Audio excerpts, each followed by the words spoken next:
નમસ્કાર દર્શક મિત્રો, જીએસટીવીની વિશેષ રજૂઆત સાથે હું છું દેવાંગ। દર્શક મિત્રો, ગત શનિવારે 2 તારીખે ભારત ઓસ્ટ્રેલિયા વચ્ચે આર્થિક સહકાર અને વેપાર સહયોગ સંધિ પર એગ્રીમેન્ટ થયા। આમ તો ક્વાડ દેશોમાં પણ આપણે ઓસ્ટ્રેલિયા સાથે છે, અમેરિકા, જાપાન, ઓસ્ટ્રેલિયા અને ભારત। ત્યારે ઓસ્ટ્રેલિયા સાથે આ સંધિ થતા ભારત માટે આ કેટલી ફાયદાકારક નીવડશે તેના ઉપર સવાલો થઈ રહ્યા છે। જ્યારે આ સંધિ થઈ ત્યારે ઉલ્લેખનીય છે કે વડાપ્રધાન અને ઓસ્ટ્રેલિયાના વડાપ્રધાન પણ વર્ચ્યુઅલી જોડાયા હતા અને તેમણે આ સંધિની ખૂબ પ્રશંસા કરી હતી। ભારત અને ઓસ્ટ્રેલિયાના સંબંધો વધુ સુદૃઢ અને ગાઢ થયા છે એવી વાતો ઉપર પણ ભાર મૂકવામાં આવ્યો હતો। આમ વાત કરવામાં આવે તો આ સંધિ થકી 95 જેટલી વસ્તુઓ જે છે જે ભારત નિકાસ કરે છે એ વસ્તુઓ ઉપર ફ્રી ડ્યુટી એટલે એક પણ રૂપિયાનો કરવેરો લગાવવામાં નહીં આવે। આમ તો ફ્રી ટ્રેડ કરવો કોને ન ગમે અને દરેક દેશ માટે ફ્રી ટ્રેડનું જો મોકળું મેદાન મળે તો દરેક દેશની આર્થિક ગતિવિધિને તેજ મળે, આર્થિક વિકાસ થાય। ભારતની વાત કરવામાં આવે તો લગભગ છેલ્લા 1 દશકા બાદ પહેલી વખત કોઈ વિકસિત દેશ સાથે આ ટ્રેડ ડીલ તેણે કરી છે। 95 જેટલી વસ્તુઓને ટેક્સ ફ્રી કરવામાં આવી છે। શિક્ષણ ક્ષેત્રે પણ ઓસ્ટ્રેલિયા દ્વારા ભારતમાં રોકાણ કરવામાં આવશે। સાથે જ જે વસ્તુઓ આયાત નિકાસની ફિગર છે $27 બિલિયન, એને 45 થી 50 બિલિયન ડોલર સુધી લઈ જવાનો પણ લક્ષ્યાંક ધરાવે છે આવનારા 5 વર્ષોની અંદર।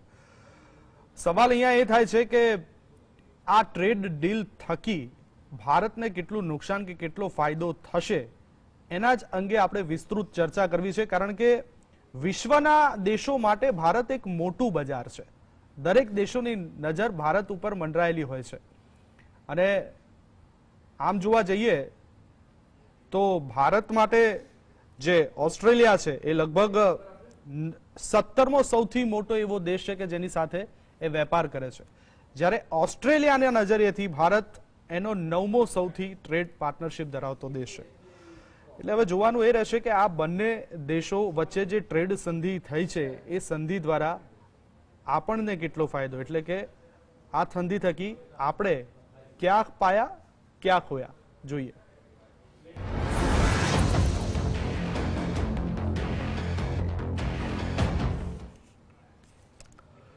ચર્ચામાં ભાગ લેવા મારી સાથે સ્ટુડિયોમાં હાજર છે સીઆઈઆઈ ગુજરાતના એક્સ ચેરમેન વિનોદભાઈ અગ્રવાલ, ટેકનોલોજીના માધ્યમથી આપણી સાથે જોડાયા છે ડોક્ટર જયનારાયણ વ્યાસ અને એમ્બેસેડર ડોક્ટર કેતન શુક્લા। ત્રણેય મહાનુભાવોનું સ્વાગત છે। સૌથી પહેલા વ્યાસજી આપની પાસે આવવા માંગીશ કે પહેલા ક્વાડ અને ત્યારબાદ ભારત ઓસ્ટ્રેલિયા વચ્ચે જે ગત શનિવારે સહકાર અને વેપાર સહયોગ સંધિ પર જે સહીઓ કરવામાં આવી તેને પરિણામે ભારતને શું ફાયદો થશે? કોઈ પણ સંધિ આ પ્રકારની જ્યારે કરવામાં આવે ત્યારે કોઈ એક દેશને ફાયદો થાય છે અને બીજાને નુકસાન થાય છે એવી સંધિ કોઈ દેશ કરતો નથી। ઓસ્ટ્રેલિયાને પણ એનો મોટામાં મોટો એક્સપોર્ટ એ એજ્યુકેશન છે અને ટુરિઝમ એ બીજો વિષય છે, ડેરી એના માટે રસનો ત્રીજો વિષય છે અને કોલસો એ પણ અગત્યની નિકાસ છે। ભારતને શું કરવું પડે? તો ભારતને એટલા માટે કરવું પડે કે આવનાર સમયમાં ભારતનો જે વિદેશ વેપાર છે એમાં અત્યારે નગણ્ય હિસ્સો છે, 2% ઓછો ભારતનો વિદેશ વેપાર। વર્લ્ડ ટ્રેડ લઈએ આપણે, કુલ દુનિયામાં, આખી દુનિયામાં 100 જો વેપારના યુનિટ હોય તો ભારતનો એમાં ફાળો 2 થી નીચેનો છે। એટલે ભારતને પોતે વિદેશી મુદ્રા કમાવી હોય, પોતાના ત્યાં માલ સામાન બને, એના કારણે રોજગારી ઊભી થાય, એના કારણે એની મેન્યુફેક્ચરિંગ કેપેસિટી વધે, કારણ કે હજુ ઘણી બધી સ્ટ્રેટેજિક આઇટમ છે કે ભારત ટેકનોલોજીના કારણે નથી બનાવી શકતું। તો એ બધું પણ ધીરે ધીરે જે કંઈ ઓસ્ટ્રેલિયા પાસેથી મળી શકે તે ભારત બનાવતું થાય અને એ રીતે એ બંને દેશોને પરસ્પર લાભ કરતા છે, પણ એમાંથી કોને કેટલી લાભ થશે કેટલો નહીં થાય તે જોઈએ આપણે। તો પહેલા તો ભારતનો જે વિકાસ છે ઓસ્ટ્રેલિયામાં એ કંઈ બહુ ખાસ નથી, પણ એ લગભગ 96% આઈટમ એના ઉપરથી ડ્યુટી કાઢી નખાશે. એટલે ભારતીય ઉત્પાદનો આ 96% કેટેગરીમાં ઓસ્ટ્રેલિયામાં સરળતાથી હરીફાઈ કરી શકશે અને ઓસ્ટ્રેલિયાની બજાર એના માટે પ્રમાણમાં અવરોધ રહિત બજાર ઊભી થશે. જે માંગ અને પુરવઠાનો સિદ્ધાંત છે, એમાં કિંમત ઘટે એટલે માંગ વધે. એટલે આ માંગ સંતોષવામાં ભારત એક નવી તક હાંસિલ કરશે. અને બીજું કે એવાને ભારતની બજારમાં વેચાતી અથવા તો નિકાસ થતી ચીજવસ્તુઓ ઓસ્ટ્રેલિયામાં જે ડ્યુટીના કારણે ઇનકોમ્પિટિટિવ હતી અથવા ઓછી વેચાતી હતી, તેના માટે પણ બજાર મળશે. એની અસર જોઈએ તો આપણને એટલું વિદેશી હુંડિયામણ પણ વધારે મળશે. અને એ અહીં આપણે બનાવીશું એટલે એના કારણે આપણને રોજગારી અને રોકાણ બંને મળશે. ખાસ તો ઓસ્ટ્રેલિયાએ જે ઓફર કરી છે બહુ રસપ્રદ છે. શિક્ષણ ક્ષેત્રે આપણે બહુ જેને આવડા મોટા દેશ માટે જેને નશરમય કહેવાય એવા હદે છીએ આપણે. એક જમાનામાં આઈઆઈટી નો એક દબદબો હતો, આજે પણ છે. પણ એ આઈઆઈટી ના દબદબાને હું ચોક્કસ કહીશ કે જે ઘરના છોકરા ઘંટી ચાટે અને ઉપાધ્યાયને આટલો જેવું કર્યું છે. આને આઈઆઈટી ને પણ રાજકીય વસ્તુ બનાવી દેવામાં આવી છે કે દર રાજ્યમાં એક આઈઆઈટી તો હોવી જ જોઈએ, દર રાજ્યમાં એક આઈઆઈએમ તો હોવી જ જોઈએ. એઝ અ રિઝલ્ટ જે આપણી સ્ટ્રોંગ પોઈન્ટ હતું કે IIT means something which is one of the best, A IIT વિશ્વમાં આજે યુનિવર્સિટીઓમાં પોતાનું સ્થાન ધીમે ધીમે ધીમે ગુમાવી રહી છે. અને એ પણ પહેલા 150માં તો છે જ નહીં, ત્યાર પછી 150 થી 200 ની વચ્ચે આપણી 3 આઈઆઈટી અથવા આઈઆઈએસસી છે. એટલે આ શિક્ષણનું જે સ્તર છે એમાં ઓસ્ટ્રેલિયા કોલેબરેટ કરવા માંગે છે. મને લાગે છે કે એ આપણા વિદ્યાર્થીઓ ઓસ્ટ્રેલિયા ભણવા જાય એના કરતા દેશમાં રહીને ભણે તો વિદેશી હુંડિયામણ પણ બચે અને એ સ્તરનું શિક્ષણ આપણને એકબીજાની સાથે જોડાઈને એની ડિગ્રીની કિંમત વધે એ પ્રકારનું શિક્ષણ આપણા વિદ્યાર્થીઓને ભારતમાં રહીને મળતું થશે. એટલે એ રીતે શિક્ષણની દ્રષ્ટિએ જોઈએ તો આજે આપણે નોલેજ એરામાં જીવીએ છીએ અને નોલેજ એરામાં જીવીએ છીએ ત્યારે knowledge is the power and one who has the earliest access to it shall be the most powerful.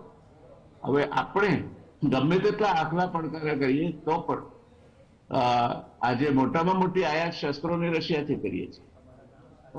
નાની મોટી ચીજ વસ્તુઓ જોઈએ ફાઇલ જેવી તો ફ્રાન્સ પાસે જઈએ છીએ. એટમિક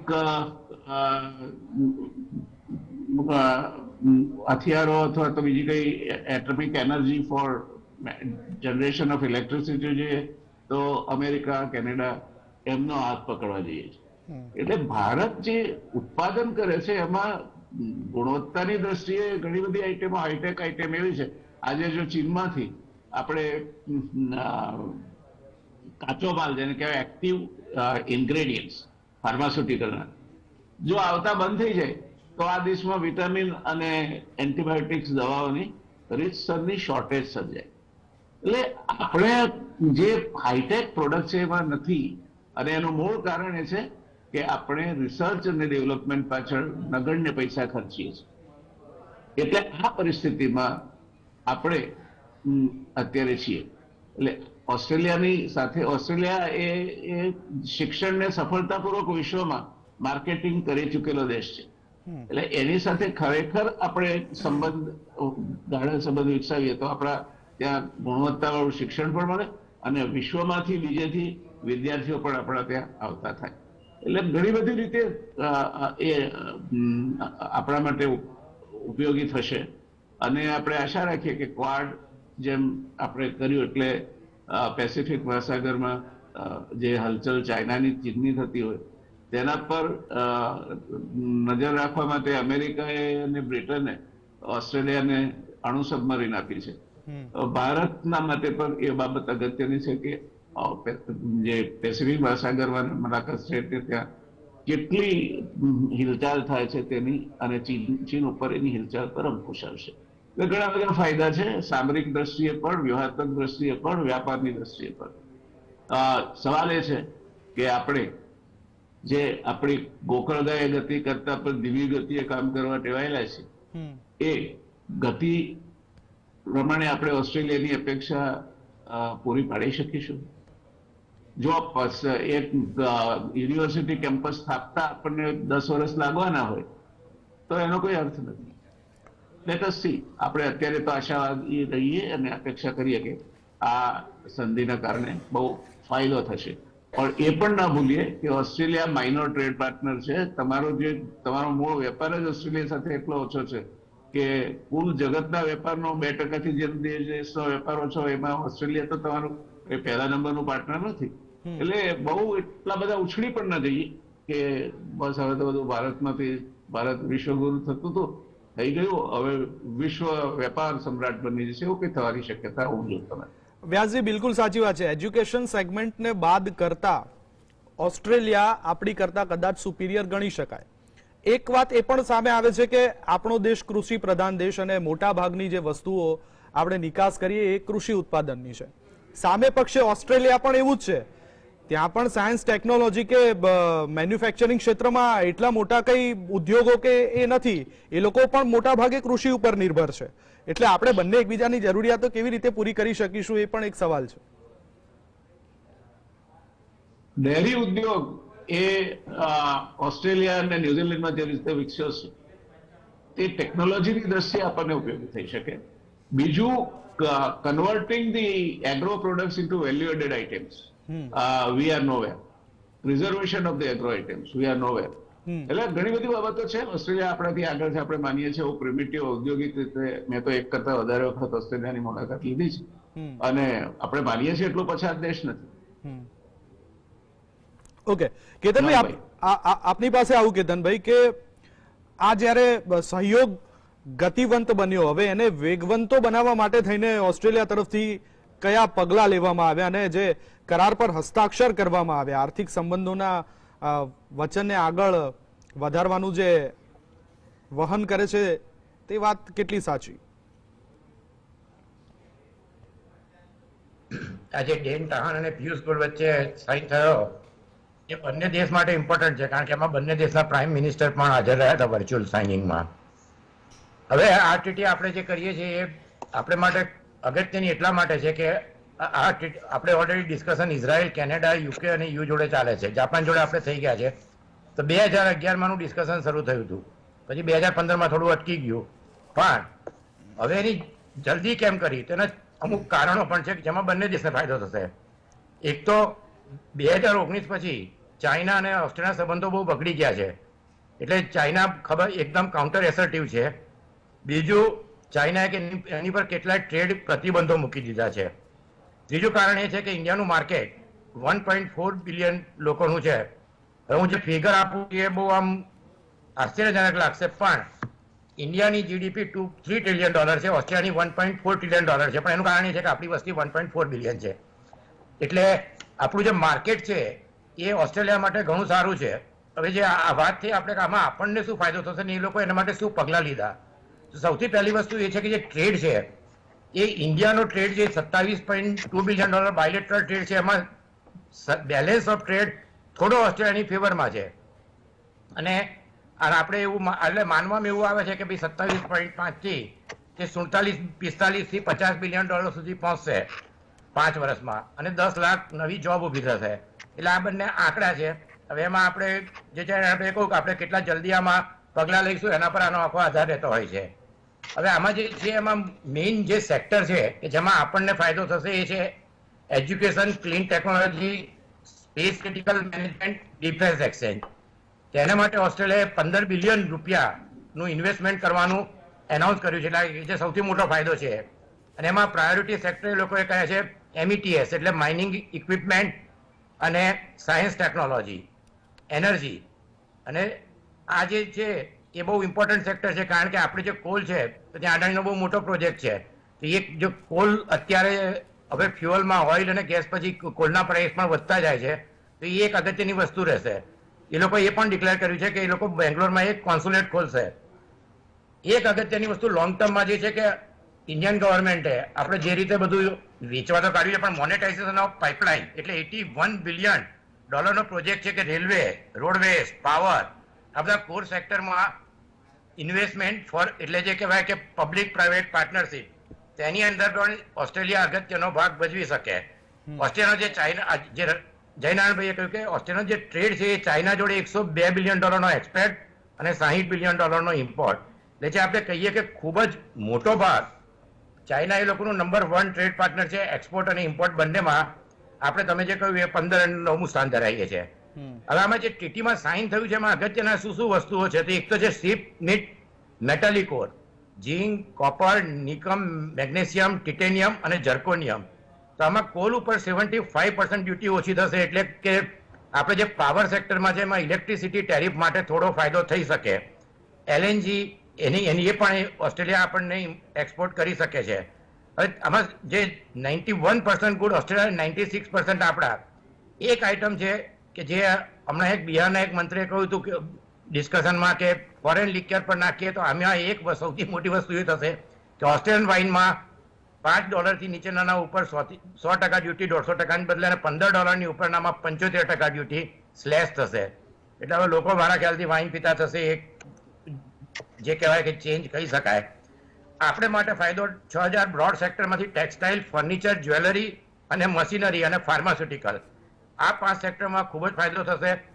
બીજો એક ફાયદો અત્યારે આજે યુક્રેન અને રશિયાનો છે તે પછી ચીપ રો મટીરિયલ લીધે આપણે એલ્યુમિનિયમ કે જે રશિયાથી આવતું હતું, સ્ટીલ અને ફેબ્રિક ગાર્મેન્ટની અંદર ફાયદો થશે.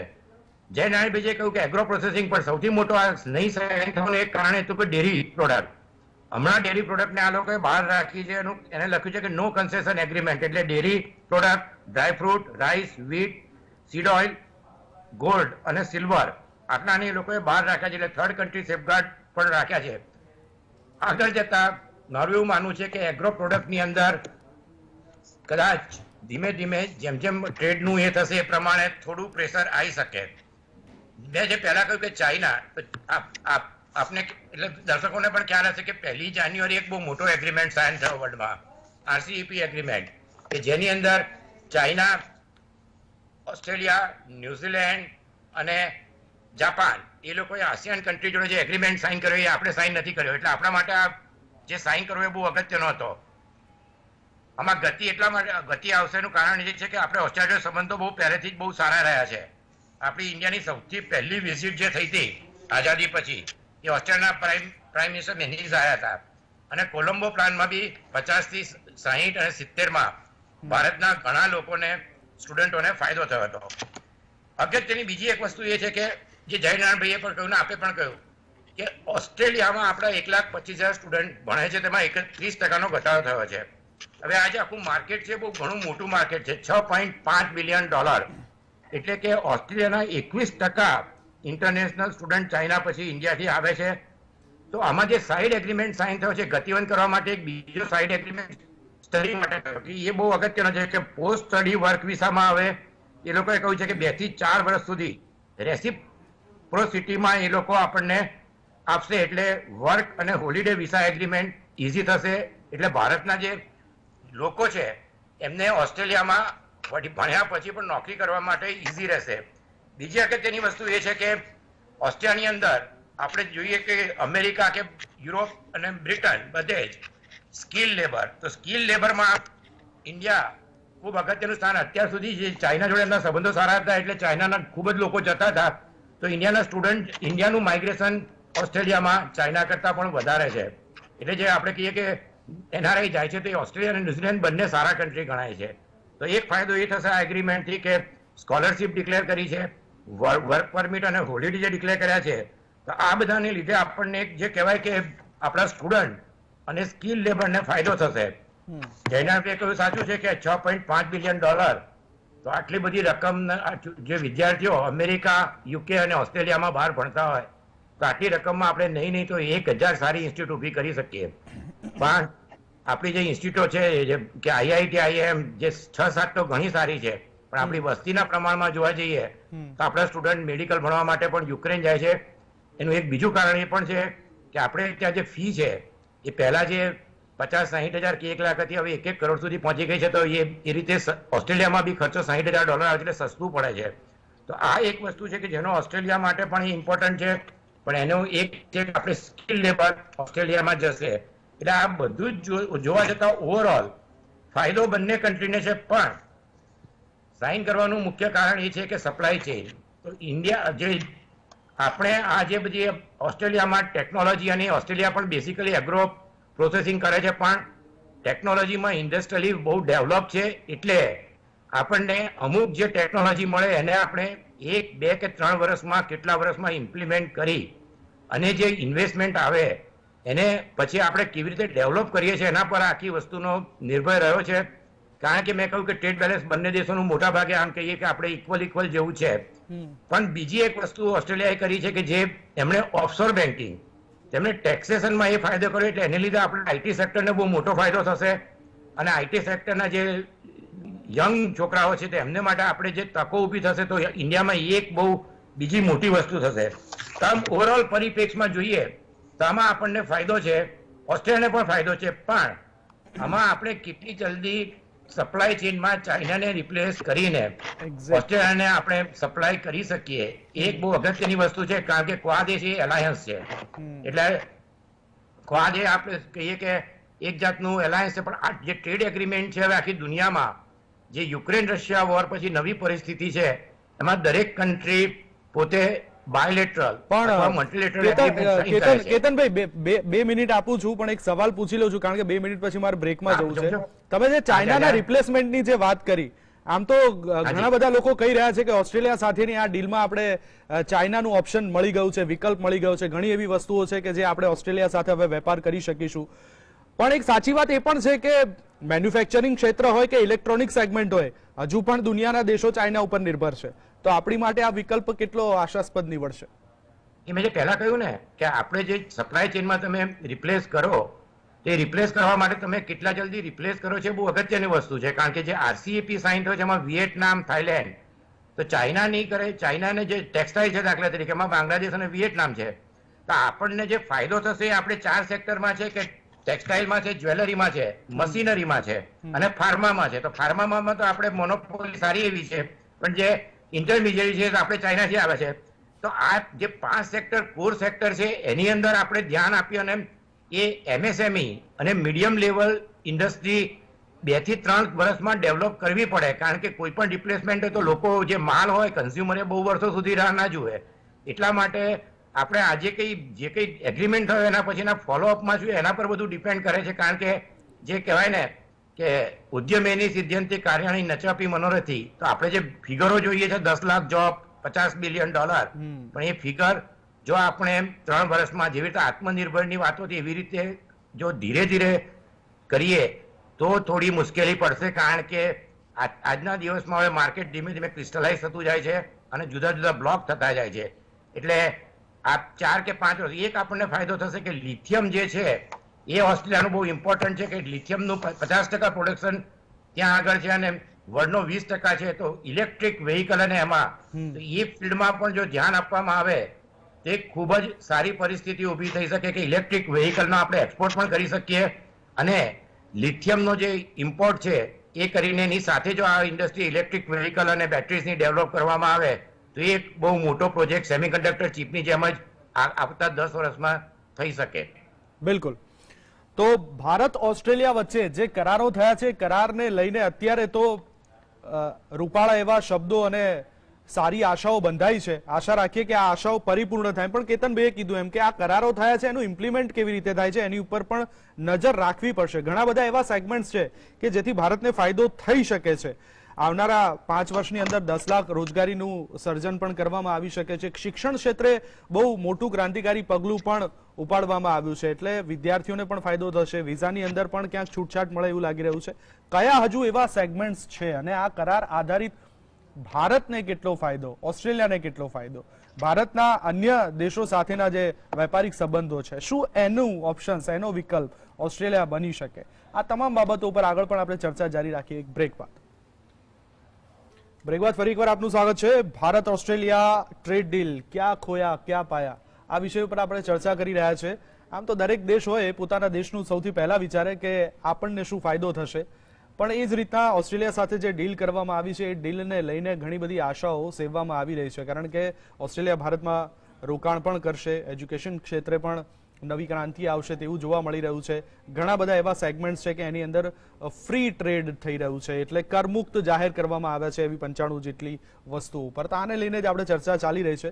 ચર્ચાને આગળ વધારીએ તો હું વિનોદભાઈ પાસે જવા માંગીશ. વિનોદભાઈ, અત્યાર સુધી જે બ્રેક પહેલા વાતો થઈ કે એજ્યુકેશન સેગમેન્ટ બહુ મહત્વપૂર્ણ છે ભારત માટે ઓસ્ટ્રેલિયા, કારણ કે આપણા ઘણા બધા વિદ્યાર્થીઓ ઓસ્ટ્રેલિયા ભણવા જાય છે અને આ જે સંખ્યા છે વિદ્યાર્થીઓની ત્યાં ભણવા જવાની એ બહુ સારી રહી છે. પણ ભારત અને ઓસ્ટ્રેલિયા વચ્ચે આ કરાર બાદ નવી તકોનું શું અને કેવું નિર્માણ થશે?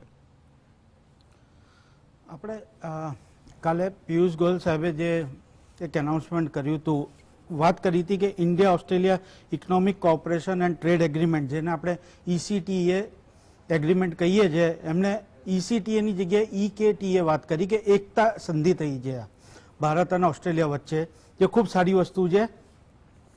ઓસ્ટ્રેલિયા, જેમ એમ્બેસેડર સાહેબે કીધું કે we are the long term ally છીએ, આપણે ફ્રેન્ડશીપ છે આપણી, તો આ એક સંધિ છે, એની આગળ પગલું લીધું છે. 10 વર્ષ સુધી એના વિશે ડિબેટ, ઘણી બધી ચર્ચાઓ થઈ અને હવે જેમ આપણે જોયું કે દુબઈ સાથે પણ આપણે એગ્રીમેન્ટ કર્યા છે. તો આ બધું કેમ થઈ રહ્યું છે?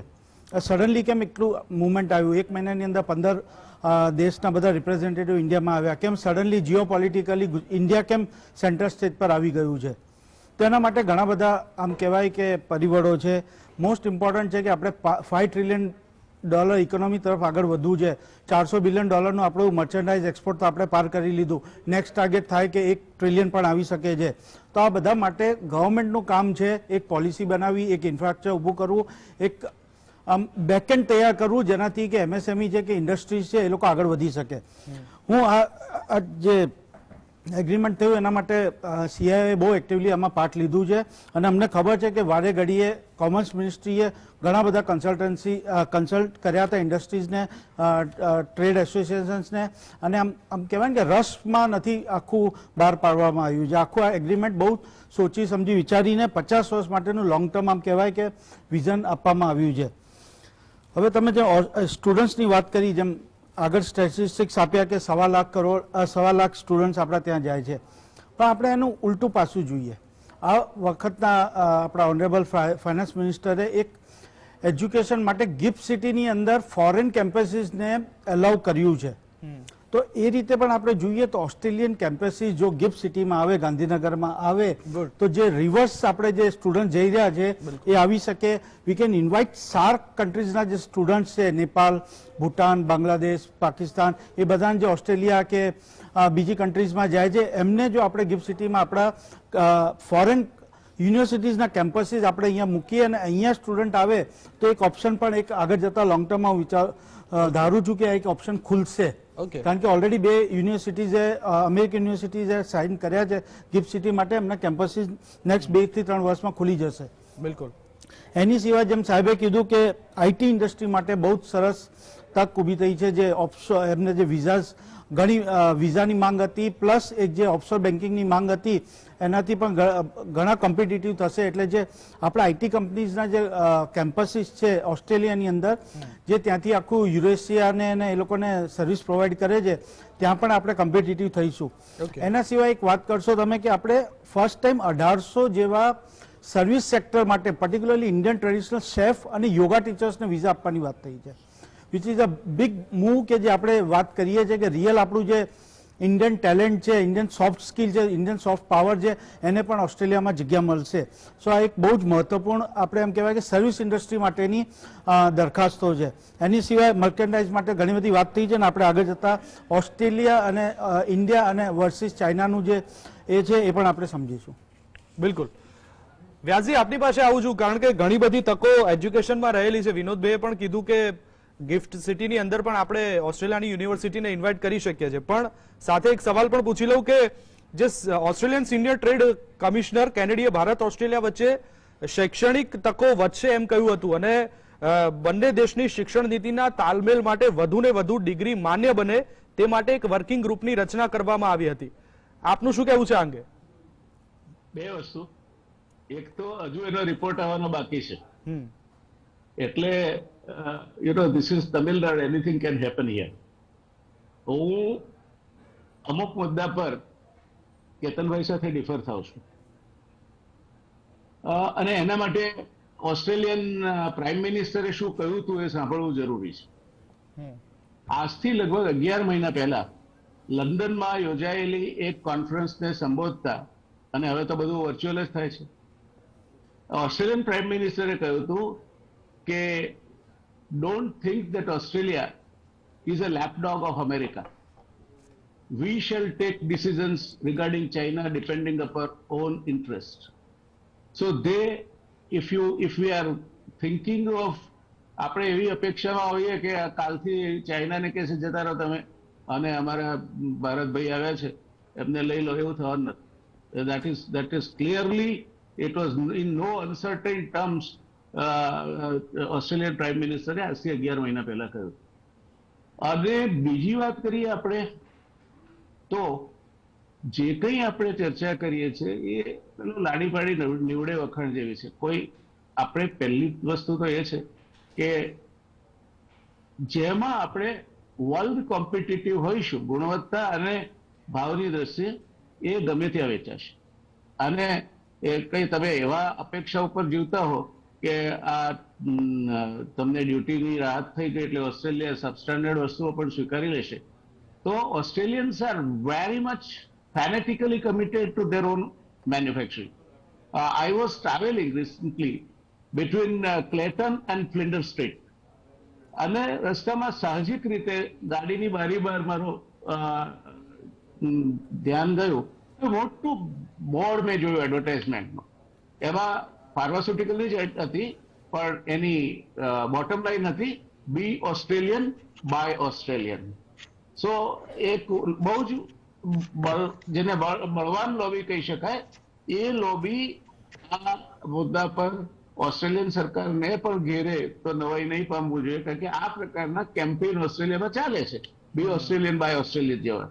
એટલે આપણે કોઈ પણ વસ્તુ વિશે આપણે જો, અને ગિફ્ટ સિટીમાં તો નિર્મલા સીતારામન તો એને કઈ આઈઆઈટીમાં ભણ્યા નથી, એ તો જેને આપણે વાર તહેવારે વખોડીએ છીએ એ JNUની પ્રોડક્ટ છે. તો આઈઆઈટી તમારી એ બધા ફંડના કારણે સ્ટાર થાય એટલે માને મૂકી અને માસી ત્યાં એમાં બધું આપણા માટે લાવીને પીરસી નાખશે ગિફ્ટ સિટીમાં. I do not agree with this idiotic assumption. એ શક્ય બને ત્યારે બને, બાકી ત્યાર સુધી તમે તમારા ઘર આંગણાની ઇન્સ્ટિટ્યૂટ છે which are world class institute. Why are you not supporting them? Why are you not giving them adequate funds? And why are you diluting that brand equity? તમે શિક્ષણના માટે બધું કરો છો કે જેથી પેલી ફોરેન યુનિવર્સિટીઓ આવી શકે અહીંયા. એટલે આપણે પહેલા આઈઆઈટી વોઝ વિધિન ફર્સ્ટ 100, આજે IIT Mumbai is 152nd place. એટલે કઈ તમારે કોઈ ડિસ્ક્રિશન જેવું છે કે નહીં એ પહેલા જાણવું પડે ને. પેલું રિપોર્ટ આવશે ત્યારે બાકીની વસ્તુ આપણને ખબર પડશે. એટલે બહુ વધારે પડતા વેવલા બની જવાની જરૂર નથી અત્યારથી. હું નિરાશાવાદી નથી, પણ એકદમ જાણે પ્રોવર્બિયલ સેવિયર આવી ગયો હોય તો ભારતની નિકાસ ઓસ્ટ્રેલિયા સાથે અને આયાત ઓસ્ટ્રેલિયામાંથી એવી કઈ એકદમ રાતોરાત વધી જાય એવી નથી. અને વિનોદભાઈને તો ખબર છે બ્યુરોક્રેસી કેટલી સરસ રીતે કામ કરે છે. એટલે આપણે એમ માનીએ કે લગ્ન ફેરવીશું બધી રેડ કાર્પેટ પાથરીને ઓસ્ટ્રેલિયન યુનિવર્સિટી આવી જશે. Sir, you are mistaken. I have seen the bureaucracy from within and I have seen the bureaucracy from outside. And the CII is a party to this whole research. So I think there, if I am party to Vinod Bhai's conference, I will be, definitely my views will be tainted to justify this. And the CII has been known for this kind of things either ways. એટલે આ આપણે અત્યારે કોઈ પેલા પર જવાની જરૂર નથી. અત્યારે આપણે એવું કહીએ કે ભાઈ લાડી પાડી લીવડે વખાણ દેખાય છે તો બહુ સુંદર, અને પછી જોઈએ કે પાડી ભેંસ થાય તો કેટલું દૂધ આપે છે, ને લાડી ઘર રખું થાય છે કે નથી થતી. એટલે આપણે બહુ ઝડપથી કોઈ કન્ક્લુઝન પર પહોંચી જવાની હું જરૂર નથી જોતો. બન્યું છે તે સારું બન્યું છે, એમાં મને કોઈ વાંધો નથી, કારણ કે આપણે એક આપણા બળમાં ઉમેરો કરવાની વાત છે, અને એ આયોજન પ્રમાણે થશે તો ફાયદો છે. બાકી તો આપણે કેટલીય બધા અમેરિકાથી માંડીને કેટલીય સંધિઓ કરી છે આવી, અને we have fallen flat on the ground. એટલે આ બાબતમાં મારી એક જ વસ્તુ અપેક્ષા છે કે બધું સમૂહસૂત્ર ચાલે અને બ્યુરોક્રેસી ક્યાંક એના ગળામાં ગાળીઓ નાખીને લટકાવી ના દે, કારણ કે બ્યુરોક્રેસી એ સક્ષમ છે. પોલિટિશિયન બિચારા મારા જેવા અભણ હોય છે, એટલે એ ગમે તે કહી શકે. એટલે પિયુષ ગોયલ તો નામ પણ બદલી નાખ્યું, કેટલા ઝડપથી આપણે કામ કરીએ છીએ. એટલે જે કરારમાં હજુ that is inked on 2nd of April, એનું નામ પણ તમે બદલી નાખો.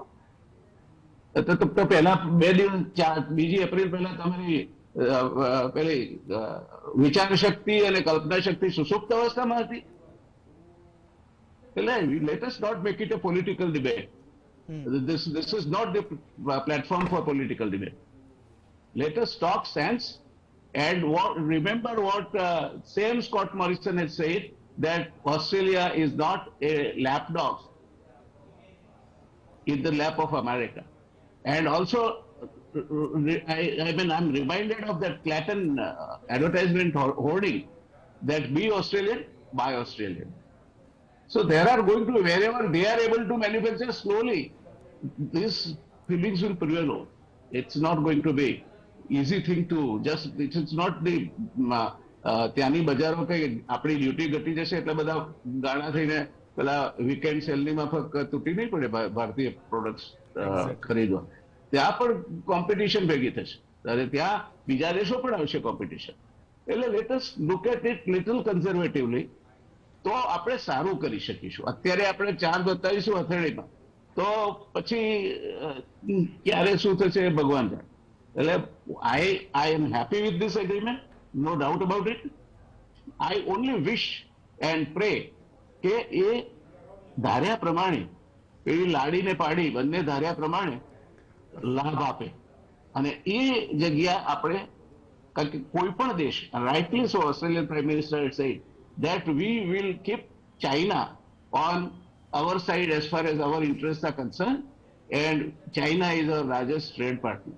હવે આપણે આપણું મોટામાં મોટું ટ્રેડ પાર્ટનર ચાઇના છે, છતાં આપણે પતંગની દોરી થોડા કંઈક આમ તેમ નાના મોટા રમકડા બેન કરી અને એ દરમિયાનમાં પેલો 93 બિલિયન ડોલરનો વેપાર હોય એ વધીને 100 ઉપર જતો રહે. એટલે આપણે we are known for our optimism, but then let us for a while એ આપણી જે આશાવાદ છે એને ક્યાંક કોઈકે નાથવો પડે.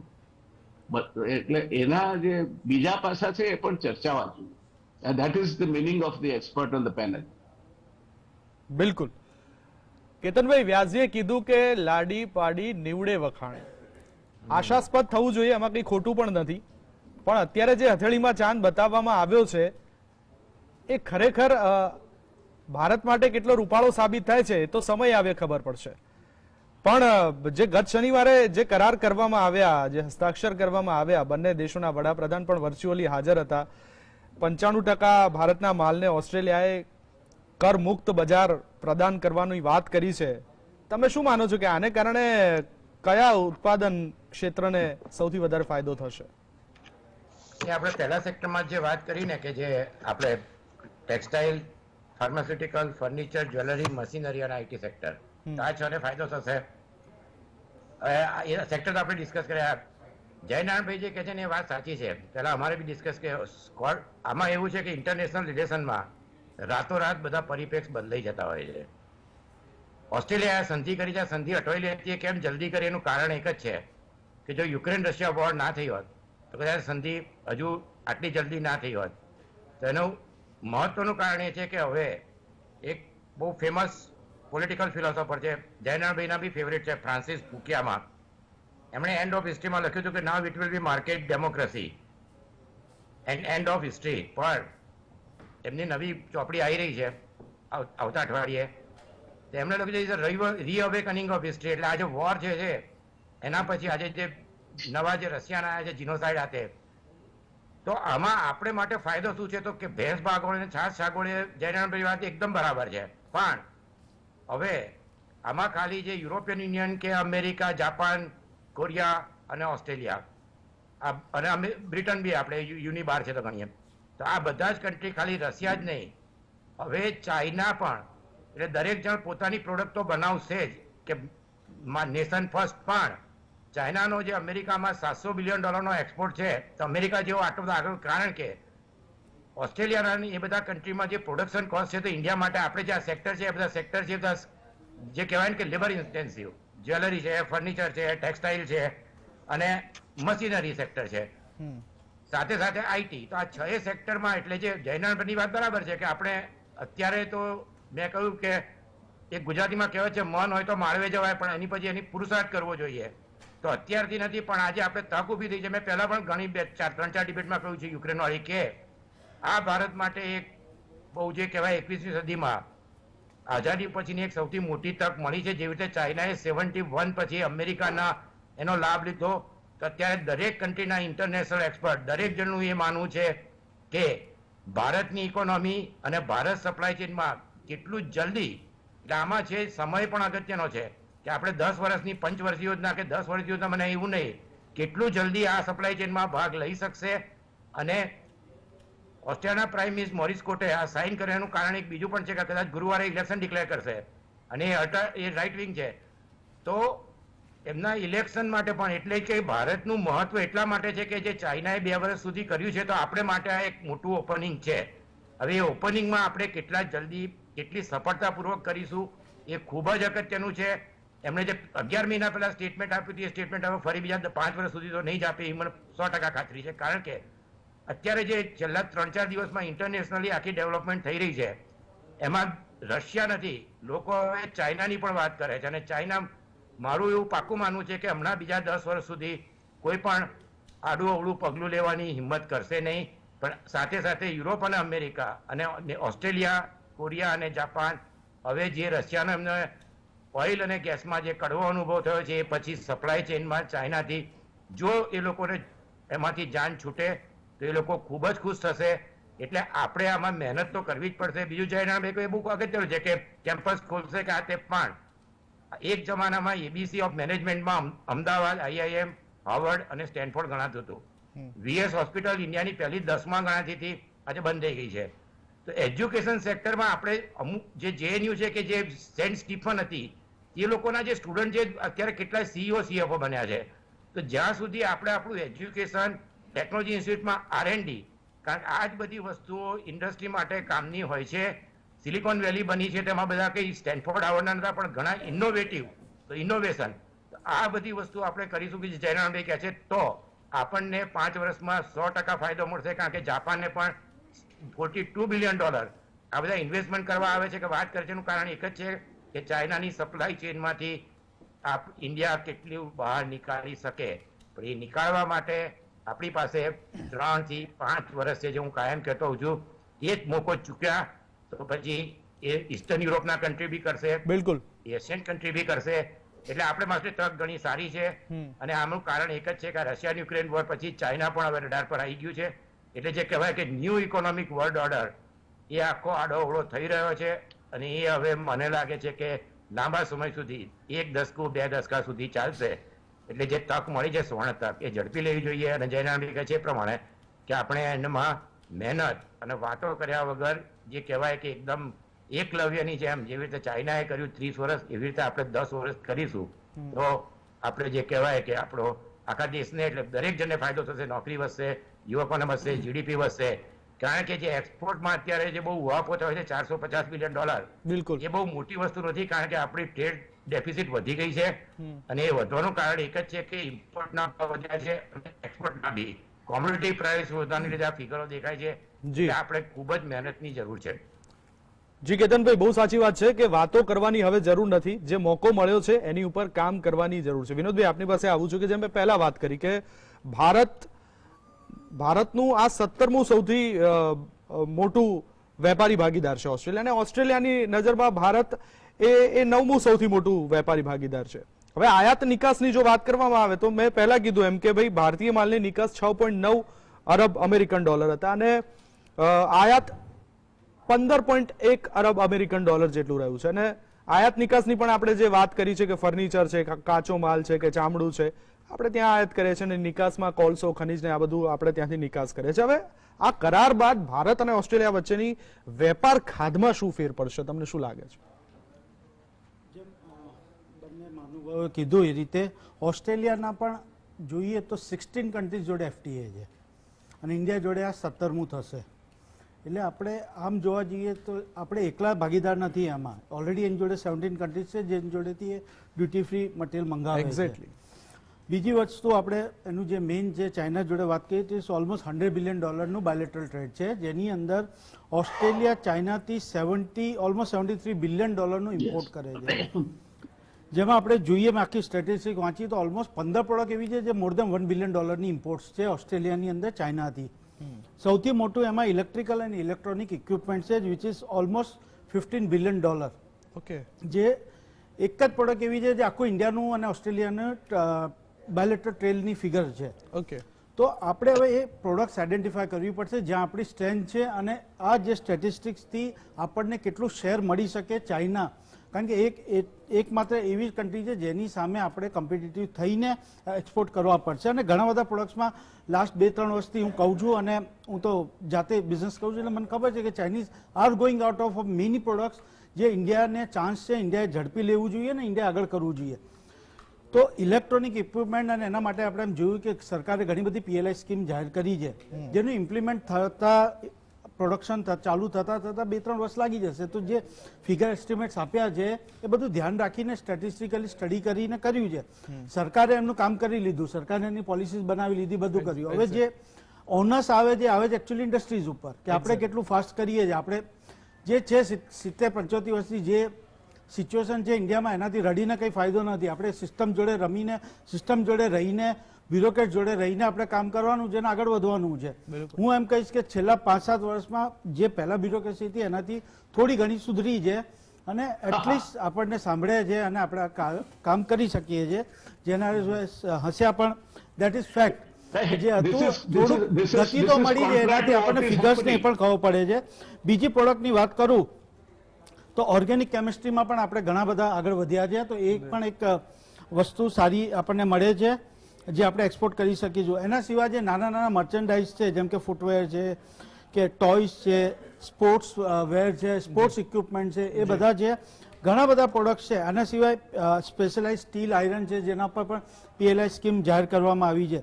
તો આમ ઓવરઓલ આમ જોતા આપણને લાગે છે કે ડુએબલ છે, એવું નથી.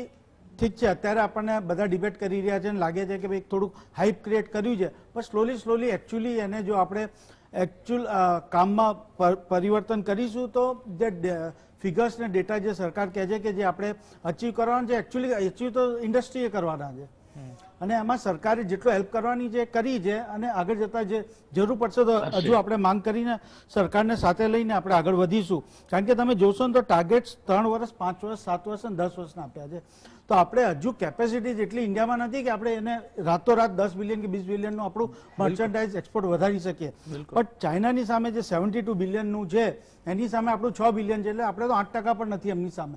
જો એમાંથી આપણને બીજું 5-7% મળી જાય તો પણ આપણે ઇનફ છે. બિલકુલ. પણ વિનોદભાઈ, તમે જે વાત કરી, જે સેગમેન્ટ્સની વાત કરી, ખાસ કરીને ઇલેક્ટ્રોનિક સેગમેન્ટની વાત કરી, ત્યારબાદ ઘણા બધા સેગમેન્ટ્સ આવી જાય છે. આપણે એની અંદર ફોકસ આપવાની જરૂર છે. સરકારે તમે કીધું એમ કે કામ કરી લીધું.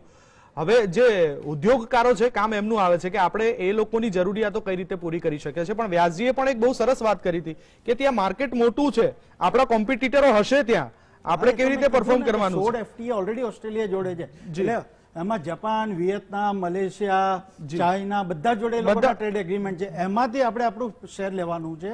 પણ એક ડેફિનેટલી જે 4-5% જે ડ્યુટી લાગતી હતી એ બચશે અને ઇન્ડિયા ધીરે ધીરે કોમ્પિટિટિવ થઈ રહ્યું છે. લોજિસ્ટિક્સમાં પણ આગળ કામ થઈ રહ્યું છે. એ રીતે જે આપણી કોમ્પિટિટિવનેસ વધારવી પડશે. વ્યાસજી પણ કંઈક પ્રતિક્રિયા આપવા માંગે. જી વ્યાસજી. ના, પ્રતિક્રિયા નથી આપવા માંગતો, પણ હમણાં જ તાજેતરમાં એક રિપોર્ટની પુસ્તક તરીકે આવ્યું છે પીટર ડાયમેન્ડિસ અને સ્ટીવન કોલરનો. એનો ટાઇટલ એ આવનાર દુનિયા કેવી છે કે એનો તમને ખ્યાલ આપે છે. The future is faster than you think. જી હવે પછી જે એલ્વિન ટોફલરે પણ કહ્યું છે કે the pace at which the technology will invade every field of manufacturing or other life, but the pace at which the things will change will be so great that if you slip in the night and don't update yourself in the morning, you will be outdated. બિલકુલ. એટલે હવે the success lies in how speedily, how quality conscious રહીને અને તમે કેટલી સહેલાઈથી ભાવની દ્રષ્ટિએ બજારમાં ઉભા રહી શકો. કારણ કે આપણે એમ માનીએ છીએ એને કાઢી નાખી, ડ્યુટી કાઢી નાખી એટલે સરસ થઈ ગયું, પણ ત્યાં જે ખરીદવા વાળા બેઠા છે તરત નેગોશિએટ કરી લેશે કે now there is no duty, give us a fresh quotation. થોડા આપણે બધું આપણા ગજવામાં બધો એડવાન્ટેજ આપણે એવું નહીં કહી શકીએ કે તમારા દેશે આ બધી ડ્યુટી કાઢી નાખી છે એટલે આ અમારી, આમાં તમારે નહીં કરવાનું.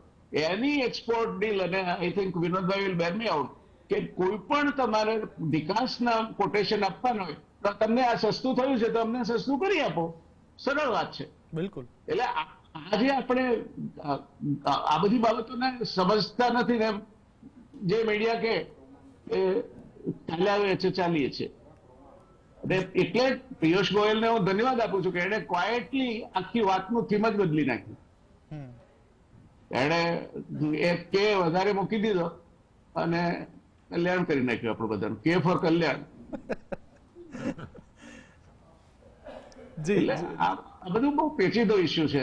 વિનોદભાઈ તો તમારી વાત સાચી છે સાહેબ કે આપણે નેગોશિએટ કરવા બેસીએ છીએ તો આપણાથી પહેલા એ લોકોને ખબર છે કે તમારી એક્સચેન્જ રેટ ચેન્જ થઈ ગઈ છે, આને લીધે તમને આ ફાયદો થશે.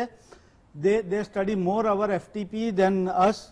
એટલે એ તો વાત સાચી છે, ઇન્ડસ્ટ્રીઝ રિલેટેડ જે છે, પણ આપણે એ પણ કહીએ કે સરકાર એનું કામ કરી રહી છે, ઇન્ડસ્ટ્રીએ આપણું કામ કરવું પડશે. અને તમે જેમ કીધું કે આપણે ફાસ્ટ મૂવ કરવું પડશે બિકોઝ જીઓ પોલિટિકલી અને જે રીતે સમીકરણો બદલાઈ રહ્યા છે એ પ્રમાણે ફાસ્ટર મૂવર એડવાન્ટેજ આપણે લેવું જ પડશે. Yes, right. વ્યાજે છેલ્લી 1 મિનિટ કન્ક્લુડિંગ. નહીં, આ જે સંધિ થઈ છે તે સારી છે. એટલીસ્ટ તમે એકબીજાની સાથે બેસશો તો આપણા ઉદ્યોગપતિઓ પણ કઈ સાવ વિશ્વના બજારથી કે પેલા એની મેન્યુફેક્ચરિંગ ટેક્ટિક્સથી અજાણ છે એવું નથી. એટલે કદાચ શરૂઆતમાં એમને ભાવ ઘટાડીને ભાવ કાપીને નફો પોતાનો જાળવી રાખતા થોડું રીવર્કિંગ કરવું પડશે, પણ I think ultimately it will help inducing new technology and cost cutting measures. એટલે let us wait and watch, and let us, once again I'll tell you, though Vinod bhai has said, I have no faith in Indian bureaucracy. એ સુધરી છે કઈ જગ્યાએ સાહેબ? તમે coat pant વાળા tie વાળા માણસો જાઓ અને સીઆઈઆઈ નું લેવલ હોય ત્યાં સુધરી છે. બાકી કોઈ લઘુ ઉદ્યોગ વાળાને 30 દિવસમાં 31 ઇન્સ્પેક્ટર આવે છે આજે. એટલે I have worked as part of bureaucracy. What were practices then and what are practices today, I am reasonably well aware about it. આપણી બ્યુરોક્રેસી અને ફેલ ન કરી નાખે તો પોલિટિશિયન્સ તો આવશે જશે, એની ચિંતા નહીં કરવાની. એ બિચારા નિર્દોષ માણસો હોય છે, એમને બાબુ એટલે લખી આપ્યું છે એટલે કઈ કરી નાખ્યું અમે તો સહી, પણ પછી શું? એટલે આ આપણે ધ્યાનમાં રાખવું પડશે. If V match in speed, quality, infrastructure regarding delivery schedule and cost, then the world is ours. બિલકુલ વ્યાસજી, બહુ સાચી વાત છે. એક તક મળી છે, એ તકને હવે ભારત કઈ રીતે પૂર્તિ કરી શકે છે? કારણ કે સરકારે તો કરાર કરી દીધા, હવે ઉદ્યોગકારોની વારો છે કે જે જરૂરિયાતો છે એ જરૂરિયાતોને કઈ રીતે પૂરી કરી શકે છે. બીજું કે એક મોટું માર્કેટ બંને દેશોને મળ્યું છે. બંને દેશો, કારણ કે એવું નથી કે ભારતે જ ક્યાં ખોયા ક્યાં પાયા, ઓસ્ટ્રેલિયા તરફથી પણ એવું કહેવામાં આવતું હોય કે ક્યાં ખોયા ક્યાં પાયા, પણ એક આપણને તક મળી છે અને સમય આવે એ ખબર પડશે કે આ તક આપણી માટે કેવી નીવડશે. વહેલા ચર્ચામાં ભાગ લેવા માટે થઈને કેતનભાઈ, વિનોદભાઈ, જનાર્દન વ્યાસ, આપ ત્રણેય મહાનુભાવોનો આભાર. તો દર્શક મિત્રો, ચર્ચામાં અત્યારે બસ આટલું જ. વધુ સમાચાર અને અપડેટ માટે આપ જોતા રહો GS TV. નમસ્કાર.